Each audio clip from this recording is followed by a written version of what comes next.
je vais te parler de ce que j'ai appris grâce au cours de Casey Neistat. Et si ce cours vaut le coup.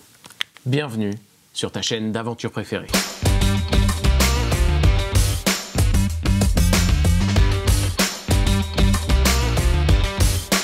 Welcome. See, art at its core is self-expression. It's the act of communicating feelings or emotions. En janvier, j'ai fini le cursus de Casey Neistat. J'ai fait son premier cours et maintenant il tourne tous les 2 mois. Il n'y a aucune différence entre l'avoir fait à la sortie et le faire maintenant. Casey n'a rien prévu de spécial pour la première passe. Et j'avoue, c'est un peu dommage. Ça fait genre, j'ai lancé ça et c'est bon, laisse-moi tranquille, je m'en occupe plus. Bref, parlons du contenu et reste jusqu'à la fin pour une surprise. Quand tu commences la deuxième partie, globalement, tu reviens sur les notions cœur de Casey. L'histoire est la plus importante. Les idées ne sont qu'un moteur pour raconter une histoire. Ramène cette idée à quelque chose d'universel, sois sincère et parle de toi. Tout en y ajoutant les techniques qui nous habituent à voir. Tu sais, celle où tu dis n'oublie pas de t'abonner, liker et laisse-moi un commentaire sur ce que tu penses de la formation de Casey Neistat. Il a révolutionné YouTube. Il y a clairement un avant Casey et un après Casey. Les vlogs n'ont plus jamais eu la même tête après qu'ils soient passés sur la plateforme. Alors si tu veux savoir comment il travaille, ce cursus va te faire plaisir. La différence entre les 2 premières semaines du cursus et les 2 dernières semaines du cursus n'est pas vraiment flagrante. On prend juste plus notre temps et on raconte notre histoire en approfondissant les méthodes vues précédemment. On va chercher à embellir son histoire avec des plans larges pour montrer le contexte, des plans moyens pour montrer l'action et des plans serrés pour que vous soyez très focus sur ce que je vais dire et mon visage. Un accéléré pour montrer le temps qui passe. Et on fait attention à pas trop bouger la caméra. On alterne entre des plans statiques, des plans en mouvement, en marchant, à l'intérieur, à l'extérieur, en champ, en contre-champ, en point of view. C'est ça qui nous aide à raconter notre histoire.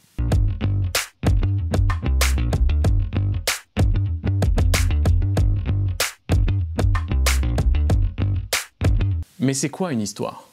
Finalement, c'est très simple. C'est notre événement, la chose que l'on veut raconter, découpée en 3 parties.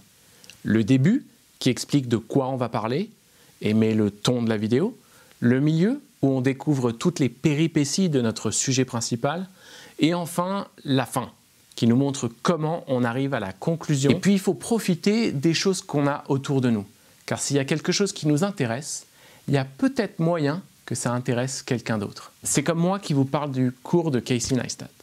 Dans le contexte, je vous parle de quoi ça parle, puis je vous explique un peu les différents tenants et aboutissants du cours de Casey Neistat et les leçons finalement que j'en tire. Et j'en profite pour mettre une histoire dans l'histoire, avec mon carnet, pour vous inciter à regarder la suite, de voir comment je vais remplir ce carnet. Et ça met aussi le ton de la vidéo, où on va poser, on va mettre à plat les informations. Il filme tout en automatique, pas besoin de se prendre la tête avec ça. On veut juste une image propre. Par contre, ce qu'il aime, c'est avoir un montage fluide. Raconter son histoire de façon agréable. Et ça oblige à toujours être capable de filmer, de toujours pouvoir raconter son histoire en toute liberté. Et c'est pour ça d'ailleurs que c'est important de savoir ce qu'il va filmer et où il va dans son histoire. Il va profiter des mouvements, des actions, pour pouvoir couper au montage et faire quelque chose de très fluide. Filmer en lieu public, des moments éphémères, c'est ce qu'il y a de plus compliqué. C'est pour ça qu'il faut toujours avoir sa caméra en tête. Et puis au final, au montage, faire avec ce qu'on a. Et un bon montage, c'est un montage qui ne se remarque pas. Il ne faut pas oublier que la musique joue un rôle important. On cherche à montrer le plus intéressant à travers sa caméra. On est toujours à se demander si les prochaines images ont ce petit truc intéressant pour faire passer notre message. On est toujours en train d'essayer de résoudre un problème afin que les bonnes images soient dans la boîte. Un dernier petit truc que Casey nous donne, c'est de toujours amener à faire du teasing sur ce qui va venir. Car le spectateur a toujours envie de travailler pour avoir le plaisir de découvrir ce qui va venir.